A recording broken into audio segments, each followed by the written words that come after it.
So, why do I collect Lego as a 26-year-old adult? It's something I never really planned on doing. It's just something that kind of stuck.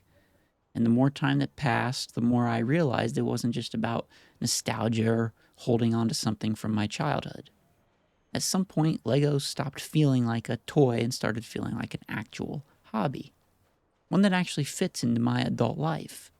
It doesn't demand constant attention or doesn't come with pressure, and it doesn't feel like wasted time, even.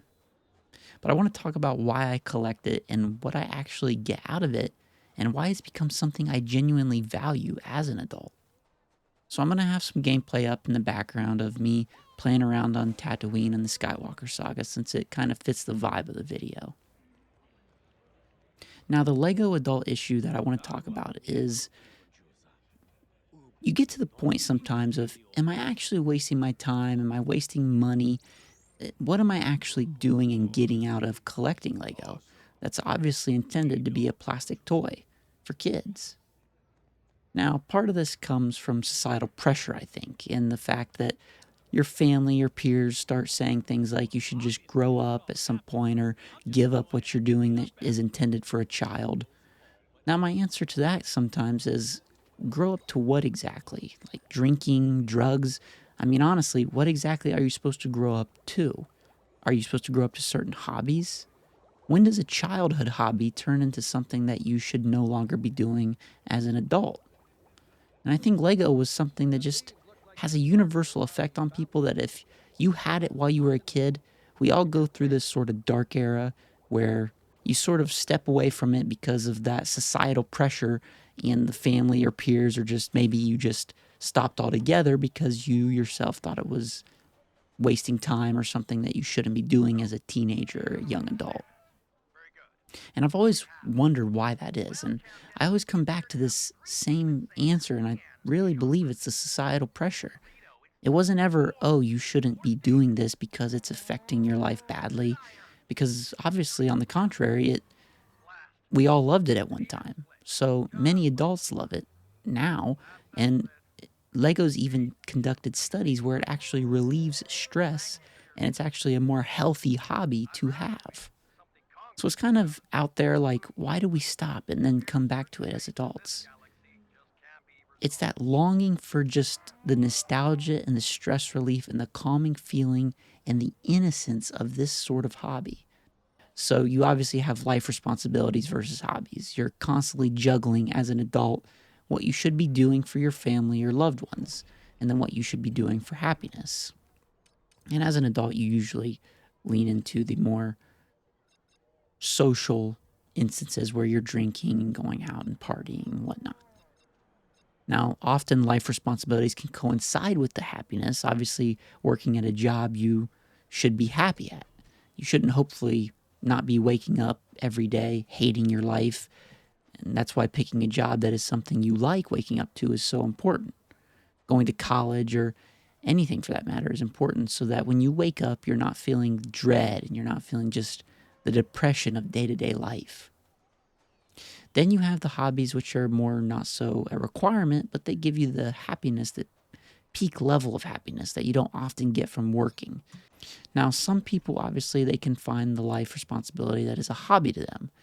Think about like Pokemon resellers or anyone that loves their job so much that they don't even feel like it's work. Their hobby is their life responsibility. And Lego for me is one of those hobbies that I'm kind of trying to fill into a life responsibility, because doing videos like this sort of thing, or obviously it's not providing what I need for life and for the betterment of my life, right? But I'm making videos now so that I can hopefully include that hobby into my life responsibilities, making some money off of it and just talking out my feelings about this sort of thing. Then you also have the partner support, which is you should not be with someone who makes you feel like you shouldn't have a particular hobby or this Lego hobby. You should always be with someone that doesn't feel like they need to change you or you need to change them. You pick a partner that you're going to love them for the journey that you're going to be on with them, because you know that every human being on earth is not perfect, right? That's the overarching thesis of basically Christianity.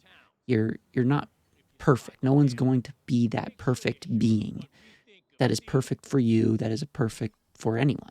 There's always going to be the little things, right? And you shouldn't want to change those little things. It should solely be about you and the other person and the journey to better yourselves and better your lives and picking that person that you're both willing to go on that journey with. So if you pick someone who thinks your hobby like Lego is childish, immature, or silly, I would probably recommend that that's probably not the best partner. Like, now obviously people make it work, right? And this isn't obviously a relationship advice video, but more often than not, people who are open to you being happy with what you do. Now, granted, make sure it's a morally responsible value of a hobby, not going out and committing heinous acts or heinous crimes, right? If that makes you happy, that's obviously an issue morally. But when it comes to something like collecting Lego, building Lego armies, or collecting minifigures or anything like that, that's not very morally obstructive to a human being. It doesn't decrease your moral value. And I think a lot of people, a lot of adults that have been sucked into this societal pressure of thinking that to be an adult, to have a hobby, you should be doing something with others, whether it be drinking, going out to parties, or whatnot. You should be going over to poker night on the weekends or weekdays, drinking wine, watching the football game, especially in the United States. That's sort of the traditional line of thinking of what adults should act and do. Not everyone's the same, though. Not every adult is the same. Not every adult wants that. I've never been one to really want to go out, and I feel like it's just sort of a waste of time, almost in a way, to go out and drink, waste money, hurt your health. And again, like I said, it's different strokes for different folks, right? But I've never just been someone who wants to go out and do the typical thing that society and people tell you to do when you're growing up into a young adult, right? I mean, our whole almost society is based off of that. You get your driver's license at 16, you're able to drink at 21. It's like those milestones that like people look forward to. It's like that as young adults, that's like what you're bred into almost. Like, oh, now you can do this thing and now you can do this thing, so you should be doing it. And I've never really felt like that. I've never really felt like I need to partake in what my peers or whatnot are telling me to partake in. And I think part of it is because it brings more stress than it does anything, because it's like you're always constantly wondering what I'm going to be doing. What am I doing next weekend? Is my health right? Is this, is that, right? What do my friends think of me? And I've always just been a loner type of person. And then that's where I've come back to Lego as a young adult, because I've obviously collected Lego a lot as a kid, and that harkens back to this dark age that everyone goes through, that I talked about, like almost universally people go through, to collect it as a kid, step away for a little while, then come back to it as an adult. So I obviously had that for myself, but a lot of it just wound back up to stress relief and the calming, innocent nature of Lego. Like just building out a Lego set, getting one, sitting on the floor or a chair, whatever, and most in your most comfortable state, like at your house or your home, no dangers around you. Like that might seem silly to say, but like the dangers of going out and like drinking around people, like you don't feel like when you're at your home, it's a place of rest, calming and in a peaceful state. And to just be able to just have a Lego set at home and just put it on the TV, put on some background noise, put on a YouTube video, put on a big movie, a long movie, like to put on Lord of the Rings in the background or Star Wars or any of these movies that people like, and build a set that is like the theme of the IP that you're watching. It's one of the most calming things that I've ever been a part of, and I truly mean that. I did a big binge of Star Wars The Clone Wars, the cartoon show, and while I was doing it a while back, I was building some Lego sets, and it was so calming. I just took my time, and I was watching the show. Yeah, I don't pay attention to the show as much as I would if I was actually only watching the show, but it just hits a different level of calming and peace to be able to open the box, pull out the bags, see all the colorful pieces, and be putting it together in the comfort and coziness of my own home. It really is a special, almost therapeutic thing to do, and that's why I love this Lego hobby so much, because of what it can make you feel. Just these little plastic bricks, how they can make you feel. It's very, very therapeutic. And that creative outlet for being able to build the minifigures, like many of us build castle minifigures, and we do them in this way of customizing their weapon, their torsos, legs, helmets, and being able to do whatever we want with them because there's no one telling us right or wrong. That's why the castle community, I think, is blown up so much because there's really no right or wrong way to make a castle faction aside from colors and stuff, obviously. And then you can give them whatever weapons you want and make however many you want of each one.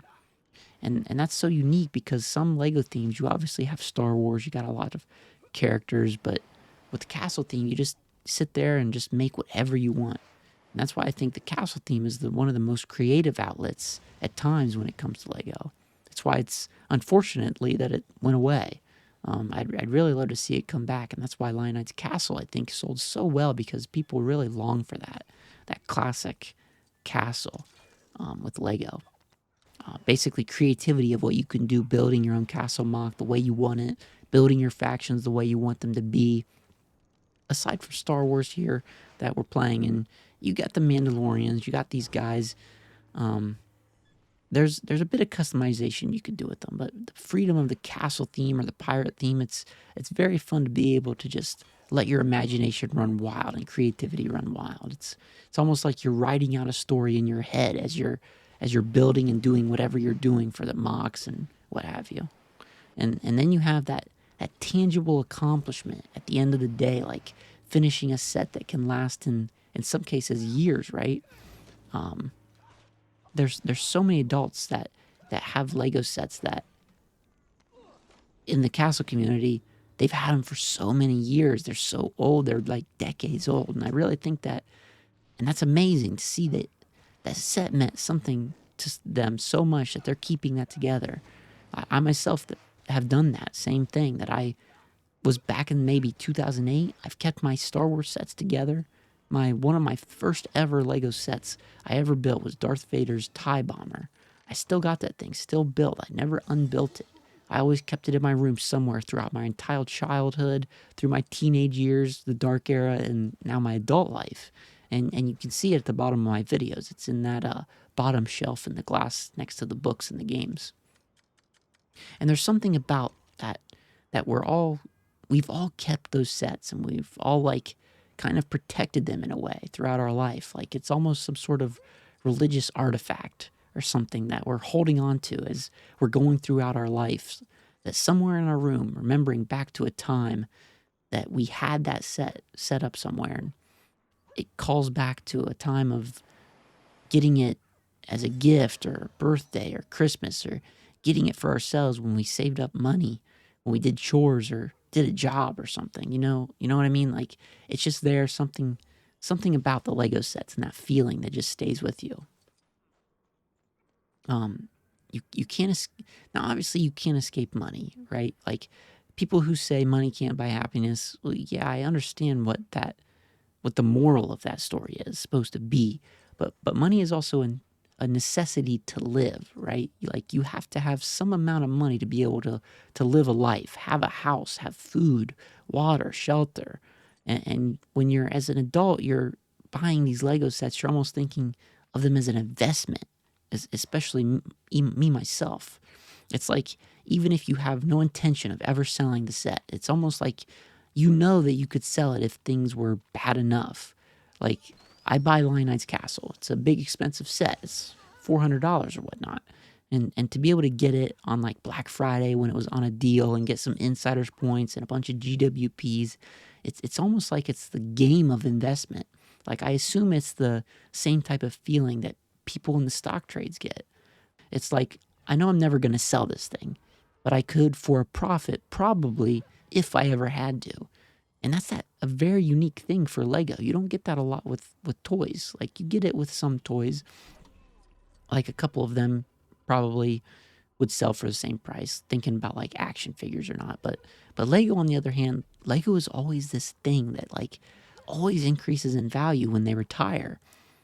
And in value, like no matter the set, usually like aside from the little sets that are like typical city sets like the fire trucks or police cars or something, but the big sets that we're talking about, the modulars, Lion Knight's Castle, Pirates of Barracuda Bay, like those sets aren't going to decrease in value. They're only going to increase, especially if you have them sealed. Like somewhere deep down, we all know that like we could sell it in the future for an increase in value or the same value if you had to, if you got it sealed. And so that's a big part of like the game of Lego as an adult is that investment mentality and that sort of silver lining to paying for a Lego set. You don't have to worry about I'm just blowing the money like subconsciously like no you are able to get out of this little debt that you've purchased if you need to if all heck breaks loose, right? If your life goes to heck. And it's why it's so important to people in the community, because the resale value of these things and that knowing subconsciously thinking about it as an investment. That's why people care so much about prints and stickers. And then you got the cross-generational appeal of Lego. Like as an adult, if you grew up with it and your first set was like a fire truck set or a policeman set in the 70s, 80s, or 90s, whatever it may be, even the 2000s, and you got a kid now, well, what's the number one thing that you can think of getting them for some of their first toys? Lego sets. I mean, everyone likes a Lego set. It's kind of a universal thing. Like, not a lot of people are going to say, oh, dang, man, I got a Lego set. This sucks. I mean, more often than not, people know Lego and they're willing to try it out for a couple times and see if they like it. Even elderly people, obviously. Like, we're talking about most kids all love that Lego sets. That's a universal thing, and they can just look at it and it's just eye candy, and they want to touch and see how it's built and put together and recreate it into something that their imagination is coming up with. It's pretty cool, and I think that Pokemon has that same kind of cross-generational appeal. And what I mean by that is, as a kid, you're growing up with Pokemon. You might have a specific game.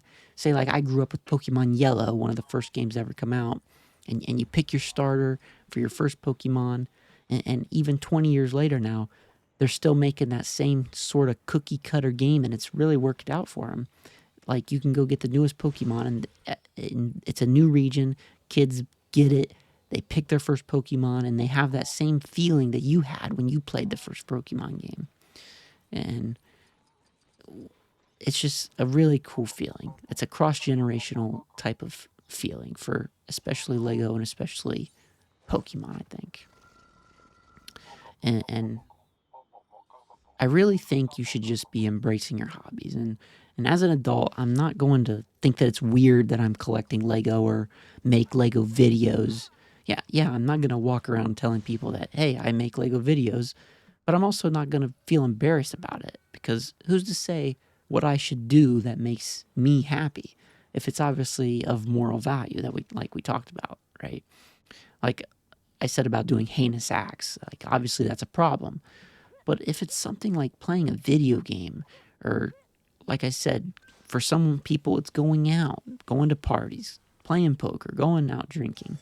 I think that we should just be embracing what makes us happy, especially our hobbies. Surround ourselves with people who are respectful to that line of thinking, because I think it'll make the world and community a more happier place if we all just do some of that. And that obviously brings a lot of less judging people for what they do that makes them happy. And that's all surrounded around the idea of moral absolutes. And that's the whole Christianity thesis is there are moral absolutes in the world that say, yes, this is wrong and these sorts of things are right. So that's all I'm saying for this today. I think that what I want to say is embrace your hobby. Don't be afraid if you're an adult and you find something engaging or happy about these Lego sets, collecting them. And obviously, if you're going into massive debt, that's a problem, because you have to think about your life responsibilities. But there's always avenues to get the hobby inside of you out and to engage with, even if it's making videos about Lego. There's always ways you can engage with the hobby, even if it's not financially possible in most cases. So keep these things in mind, and that's probably going to do it for today. Hope you enjoyed this little talking, relaxing video.